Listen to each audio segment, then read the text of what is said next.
It's crazy that you ended up so quickly in that circle.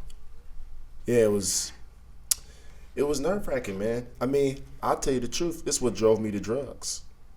The pressure. Yeah, I was like, man, I'm going to either kill myself or I'm going to do some drugs. And I don't want to live, so. Why do you think you thought about killing yourself versus celebrating what you were doing? It was the pressure of trying to make another one? Okay. I didn't like that I had money and success and I had made it. And everybody I had ever met in my life, good people, weren't able to experience the same.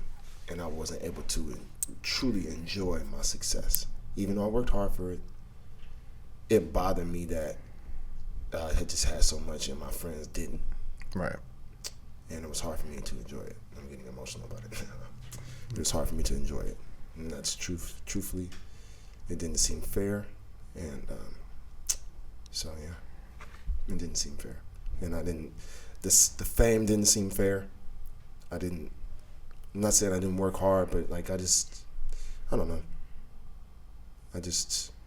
Not saying I didn't earn it, but it just didn't seem fair. Did you have someone that you could talk to back then that sort of understood? Like, No. And I mean someone who Not at all. experienced the fame, who could give you advice. No, and that was the thing because I didn't want to disturb Pat or Emil. They were really concerned about me, the both of them. It would always be an emotional thing. Emil, I remember he was at my house one day, and he was really worried. It was an emotional thing.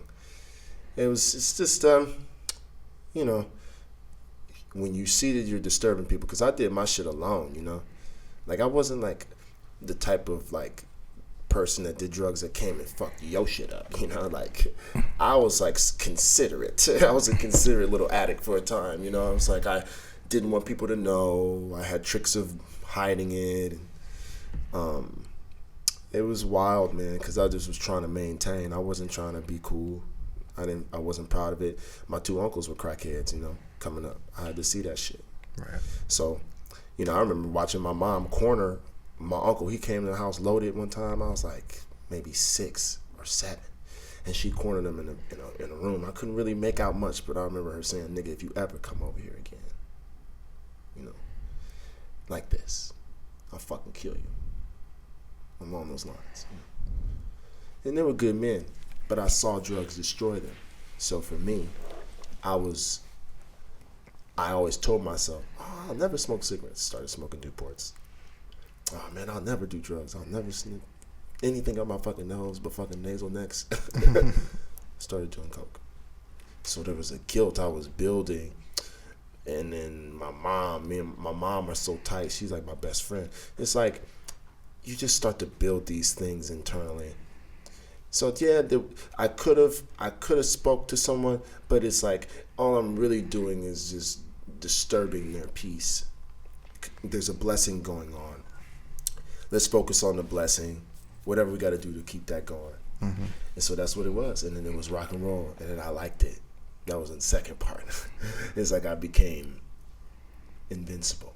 And the Rager character was a real thing. You know, and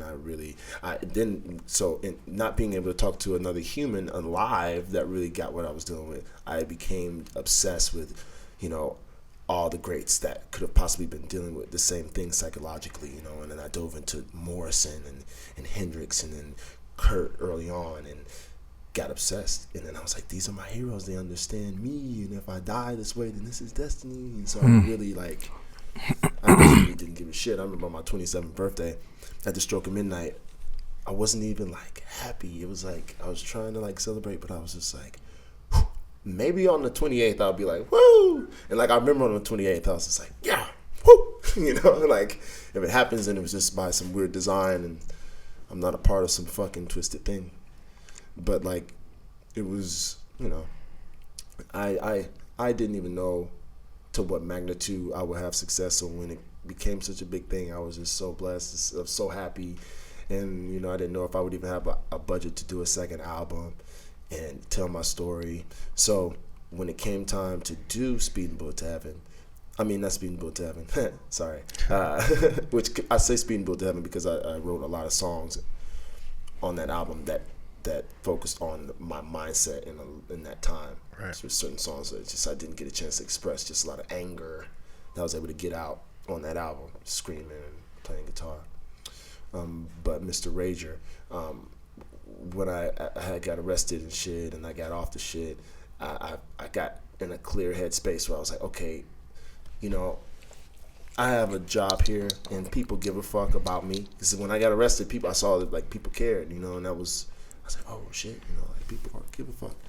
And then my family, then my daughter. So it was like it was a culmination of things, and it was this turnaround that led me to finish the album, and then so that's what I'm saying, man. I didn't even know I would have WZRD, Indica, all this shit, man.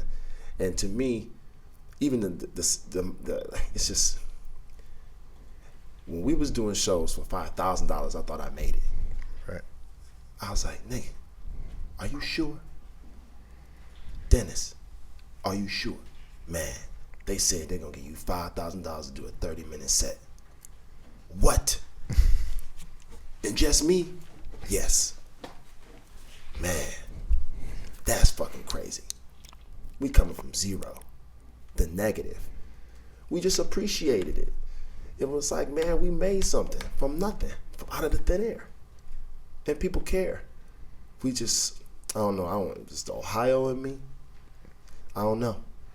But we just, even to this day, it's still a blessing. I appreciate it all to be at this point where we could say we got 8 albums. Who knew?